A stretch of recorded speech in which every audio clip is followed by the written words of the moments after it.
Hello, good evening, everybody. My name is Stephanie, and I'm going to be with you here this evening to tell you a little bit more about what we do, what we offer at Perfectly Spoken, and also to give you a taste, to give you a sample of what you can experience if you join one of our live classes. I'd be very happy if you join in this evening. If you'd like to type a message, please do so in the chat. I'll do my best to read them. And of course, if you've got any questions, also please do let us know. You can type a question in the chat, or you can email us at hello@perfectlyspoken.com. So please do get in touch. So, as I said, I want to share with you a little bit about what we offer here at Perfectly Spoken. Now, we have courses at every English level. So no matter what your level is, there will be a course for you. So that's right from the start, from beginner, elementary, A1 level, all the way up to C2. So that's proficiency level. We offer general English courses, we offer business courses and exam preparation courses as well. So there really is something for everybody. Now, the idea behind Perfectly Spoken is that the course follows a combination. So there's the self-study, which we have on our website. This means you can access the video lessons whenever you want, 24/7. So you really can access English whenever is convenient for you. Now, these courses run in parallel with our live teaching.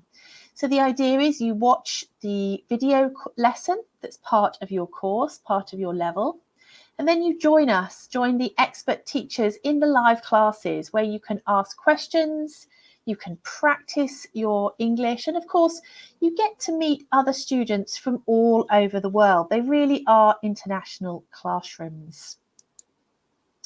So today I thought I'd give you a sample of a vocabulary live class. So that's what we're going to look at today. One of our classes from the 10 words series. Now, today's class has a slight grammar aspect to it as well, because we're going to be focusing on dependent prepositions.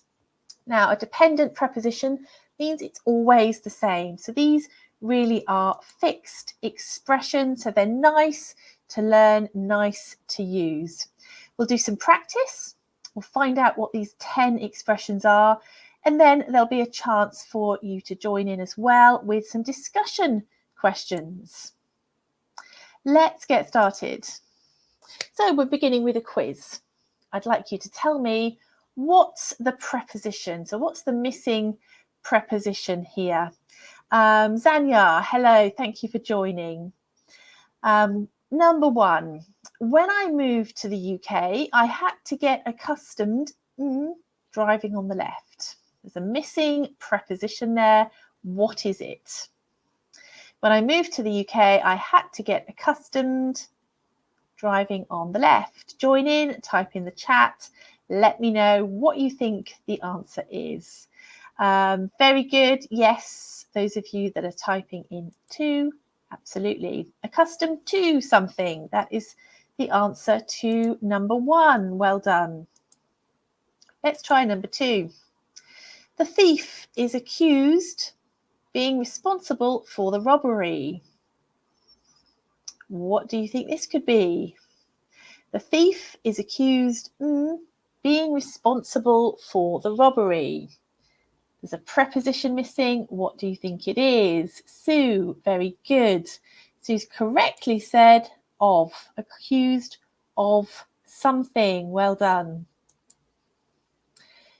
Number three, I found the story to be lacking imagination. What could this be? I found the story to be lacking imagination. Let me know what you think the correct preposition is. As always, it doesn't matter if you make a mistake. Join in, take part. What do you think? It's not lacking of. No, it's a good guess, but it's not the right answer. The answer to number 3 is lacking in. You lack in something. Number 4, Johan is useless tennis. He hasn't got any hand-eye coordination. So, next one, number 4. What preposition follows useless? What do you think? Have a guess. Have a try. What do you think it could be? Good. So you're having a guess. It's not for and it's not in. Okay, so the answer here, you're useless at something. Okay, number 5, we're halfway there. I'm really fed up this depressing weather. What do you think this could be? Zanya, very good for number 4. What do we think about number 5? I'm really fed up this depressing weather. Very good. Yes, you're fed up with something. Excellent. Okay, halfway. Let's continue. Number 6. He felt unable to forgive her what she had done. So the expression here, you forgive somebody something. What's the preposition here, do you think? He felt unable to forgive her for what she had done. Okay, let's continue. Number 7. Insist this time. The school insists impeccable manners from all their students. Impeccable means perfect here, impeccable. Don't worry if you make a mistake. The important thing is you're joining in, you're having fun.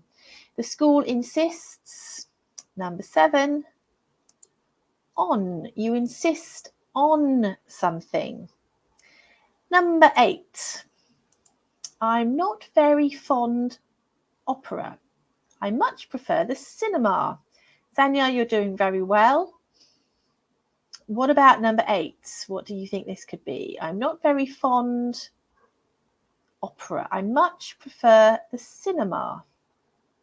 Sue, yes, absolutely. To be fond of something. Very good.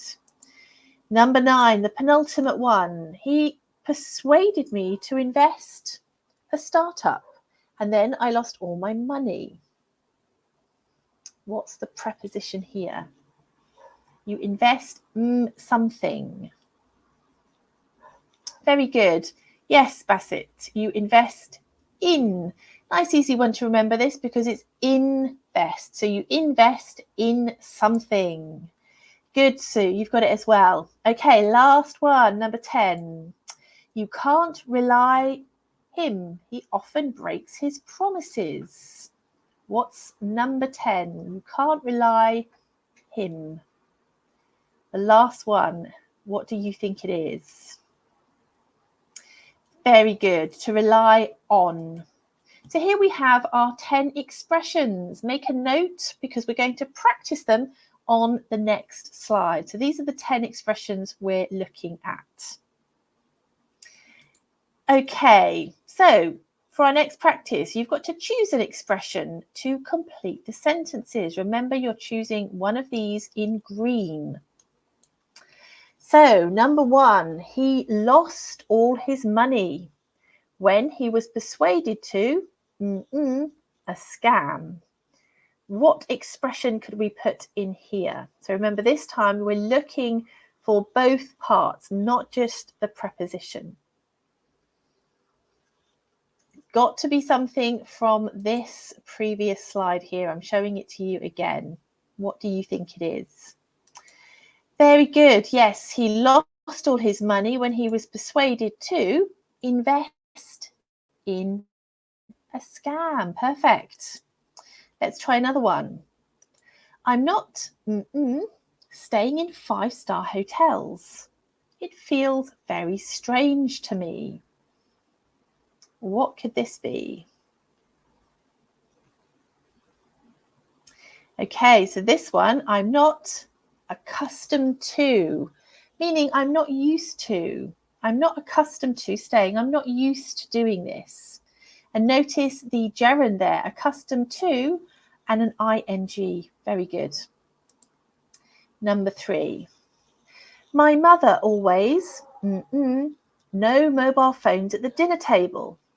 No matter how much we complain, she won't change her mind.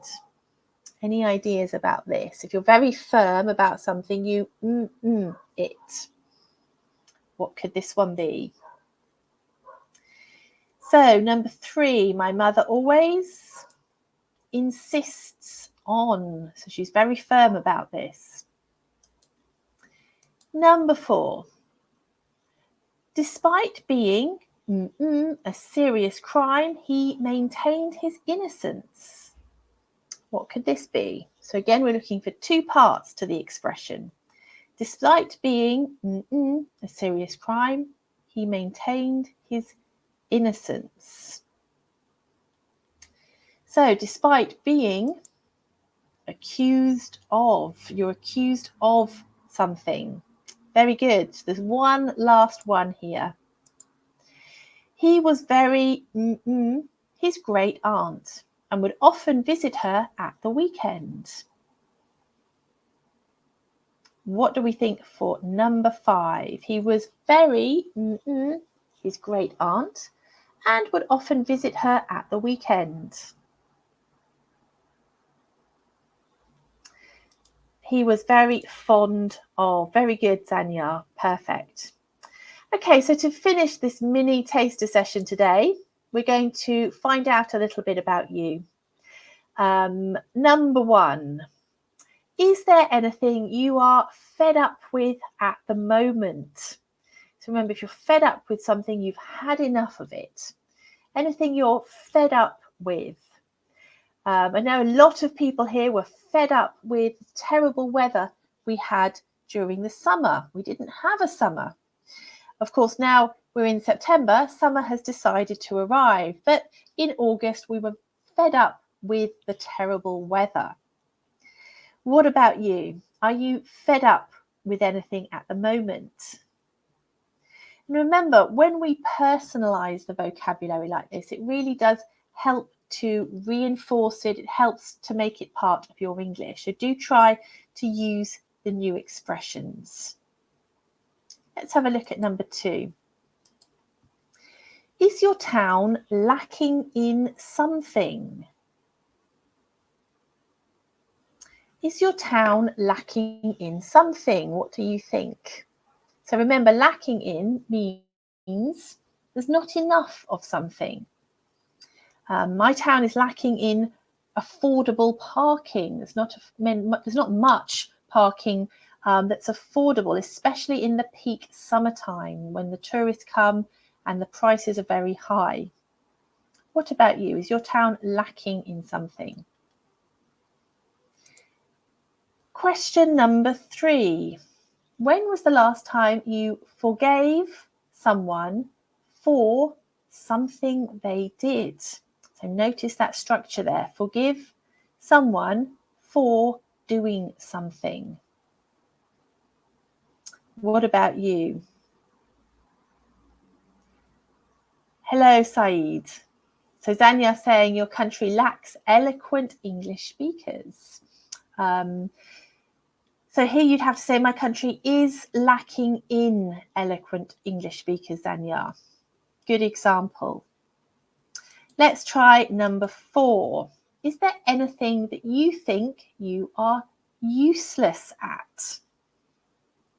What do you think? So for me personally, I would say I am useless at singing. I enjoy singing, but I know I don't sing very well. So that's definitely something I would say I am useless at. Lucas joining us from Portugal. Hello, Lucas. So that's question number 4. Anything you're useless at? And again, as I said, personalizing the vocabulary is really important. The final question on this slide. Do you have a friend you can always rely on? So such an important quality, isn't it? Being able to rely on someone. So think about that. Do you have a friend you can rely on? And that's the end of this mini taster session. Like I said, it's just designed to give you an idea of some of the questions, some of the style of lessons that we offer here at Perfectly Spoken. So I really hope that you enjoyed the class. If you did, remember, please do come and see us at our website. That's www.perfectlyspoken.com.